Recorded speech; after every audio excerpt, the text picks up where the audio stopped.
Breaking news చూస్తున్నాం. పశ్చిమ బెంగాల్లో ఘోర అగ్ని ప్రమాదం చోటు చేసుకుంది. ఓ ఇంట్లో గ్యాస్ సిలిండర్ పేలి ఈ ప్రమాదంలో 7 కుటుంబ సభ్యులు చెందారు.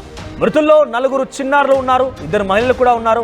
మరో మహిళకి చాలా తీవ్రంగా గాయాలు కూడా అయ్యాయి. వారందరికీ కూడా ఆసుపత్రి తరలించారు. ప్రమాదం జరిగినటువంటి ఇంట్లో బాణాసంచా తయారీ కూడా జరుగుతోంది. ఇంట్లో మొత్తం 11 మంది ఉన్నట్టుగా అనుమానం వ్యక్తమవుతోంది. మిగిలినటువంటి 4 ఆచూకీ కోసం రెస్క్యూ ఆపరేషన్ కొనసాగుతున్నాయి. దక్షిణ 24 పగరణాల్లో జిల్లాలో ఈ పదార్ ప్రతిమలో ఈ ఘటన చోటు చేసుకుంది. పశ్చిమ బెంగాల్లో ఈ విషయాన్ని చోటు చేసుకుంది. ఒకసారి విజువల్ చూడండి. పూర్తిగా గ్యాస్ సిలిండర్ పేరడం ఒకవైపు అయితే ఆ ఇంట్లోనే బాణాసంచా తయారీ కూడా ఉందట. అయితే ఆ ఇంట్లో 11 మంది ఉంటారు. ఈ 11 మందిలో ఇప్పటికే ఈ దుర్ఘటనలో సుమారుగా 6 మృత్యుని తెలుస్తోంది. 6 కూడా ఒకే ఇంట్లో వాళ్ళు కావడం, దాంట్లో 4 చిన్నారులు ఉండడం, 2 మహిళలు ఉండడం, మరో మహిళకి చాలా తీవ్రంగా గాయాలవ్వడం జరిగింది. వారు కూడా ప్రస్తుతం ఆసుపత్రి తీసుకువెళ్లి చికిత్స అందిస్తున్నారు.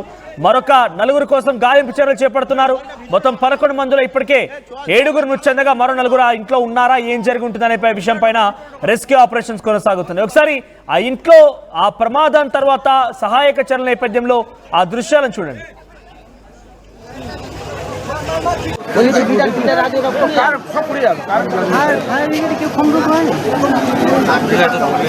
ঝুঁকে কম করতে পারবে 100টা আরে ওই সামনে ঢুকতে পারবে। আরে মা ভিডিও করো, ভিডিও করো, দেখাচ্ছি তোমার। হ্যালো, দেখো দেখো দেখো পাচ্ছ সব পানি সেরকম ঢোকার পজিশন ভিতরে জলটা ভিতরে ঢোকানো জলটা জানলা দিয়ে ভিতরে ঢোকাও, ভিতরে ঢোকাও, ভিতরে ঢোকাও। বালতি বালতি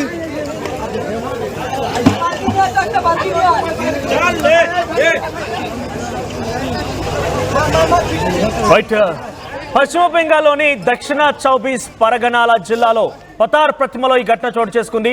ఓ ఇంట్లో గ్యాస్ సిలిండర్ పేలింది. అదే ఇంట్లో అనధికారికంగా అక్కడ బాణాసంచా తయారీ కూడా చేస్తున్నారట. ఆ ఇంట్లో 11 మంది ఉన్నారు. ఈ 11 మంది ఇప్పటికే 7 మరణించారు. ఇంకా మిగిలిన 4 కోసం ఆచూకీ కోసం రెస్క్యూ ఆపరేషన్స్ కొనసాగుతున్నాయి. ప్రజెంట్ ఇంకా అక్కడ సహాయ చర్యలు పాల్పడుతున్నారు.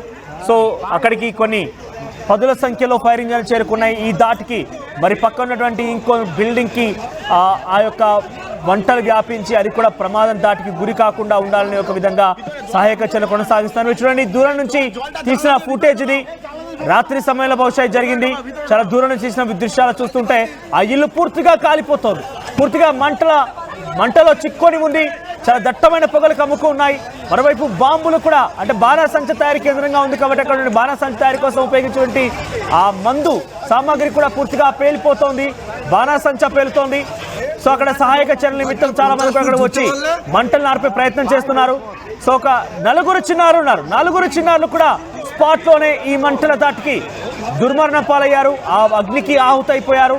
మరొక 2 కూడా మహిళలు ఉన్నారు. వారు కూడా ఈ మంటలు చిక్కుని మరణించారు. మరొక మహిళకి చాలా తీవ్రంగా గాయాలని తెలుస్తోంది.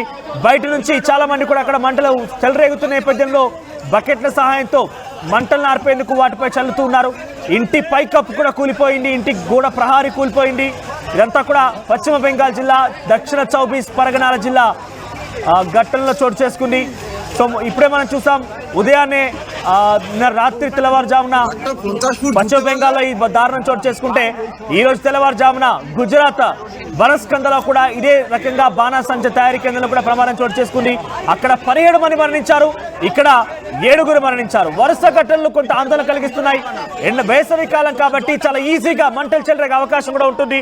వేసవి కాలం కాబట్టి చాలా ఈజీగా అవసరమైతే కొన్ని బయట అంటే ముఖ్యంగా బాటిల్స్ కానివ్వండి, వేడి పదార్థాలు కానివ్వండి, గ్లాసులు కానివ్వండి, మత్తు పదార్థాలు కానివ్వండి, ఆ ఎండతాటి కూడా కొంత రప్చర్ అయి మంటలు చెలరేగే అవకాశం కూడా ఉంది. సో వేసవి కాలం డెఫినెట్గా వ్యవసాయదారులు కానివ్వండి, ముఖ్యంగా ఇటువంటి గుడిసెలలో చిన్న అరకొర గ్రామాల్లో స్లమ్స్లో ఉండే వారు చాలా జాగ్రత్తలు తీసుకోవాలి.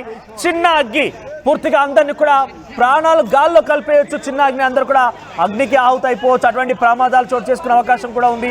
వేసవి కాలం, పైపెచ్చు మందు సామాగ్రి ఉంది. అటువంటి నేపథ్యంలోనే వెస్ట్ బెంగాల్లో, గుజరాత్లో చాలా పెద్ద ఎత్తున ప్రమాదం జరిగింది. వెస్ట్ బెంగాల్లో ఈ ఘటనలో సుమారుగా 7 మరణించారు. ఆ ఇల్లు పూర్తిగా దగ్ధమైపోయింది. చూడండి ఆ మంటలు ఎలా చెలరేగిపోతున్నాయనేది, మంటలు అగ్ని కిరణాలు ఎలా గిసిపడుతున్నాయి చూడండి. పూర్తిగా ఇల్లు అగ్నికి ఆహుతైపోయింది. దాంట్లో ఉన్నటువంటి 4 చిన్నారులు, 1 మహిళ, 2 మహిళలు చాలా తీవ్రంగా అగ్నికి ఆహుతైపోయారు. మంటలు చిక్కుని మరణించారు. మనం చూస్తున్నాం దట్టమైన పొగల ప్రాంతాన్ని మొత్తానికి కమ్ముకున్నాయి. కొన్ని పదుల సంఖ్యలో ఫైర్ ఇంజన్లు చేరుకొని ఆ అగ్నిని ఆర్పే ప్రయత్నం చేశారు. అయితే అనధికారికంగా అక్కడ ఒక బాణాసంచా తయారీ కేంద్రాన్ని ఏర్పాటు చేసినట్టు తెలుస్తోంది. చూద్దాం మరి ఏం జరుగుతుంది. ఈ వరుస ప్రమాదాల నేపథ్యంలో అటు గుజరాత్లో ఒక ప్రమాదం, ఇటు వెస్ట్ బెంగాల్లో ఒక ప్రమాదం చాలా తీవ్ర ఆందోళన గురి చేస్తున్నాయి. సో ఇటువంటి నేపథ్యంలోనే దయచేసి మిమ్మల్ని ఒక రిక్వెస్ట్ చేస్తున్న వాటి తరఫున, వేసవి కాలంలో దయచేసి అగ్గికి దూరంగా ఉండండి. చిన్నగా ఏదైతే పేలుడు పదార్థాలు కానివ్వండి, లేకపోతే బయట ఏదైనా గ్లాస్ ఐటమ్స్ లాంటివి పెట్టినా కూడా రప్చర్ అయిపోయి కొన్నిసార్లు ఫైర్ అయ్యే అవకాశం కూడా ఉంటుంది. తగు జాగ్రత్తలు తీసుకోండి. ఇటువంటి ప్రమాదాలు జరగకుండా ముందుగానే కొన్ని జాగ్రత్తలు తీసుకోవాల్సిన అవసరం ఎంతైనా ఉంది. 50 ফুট জুড়তে পারলে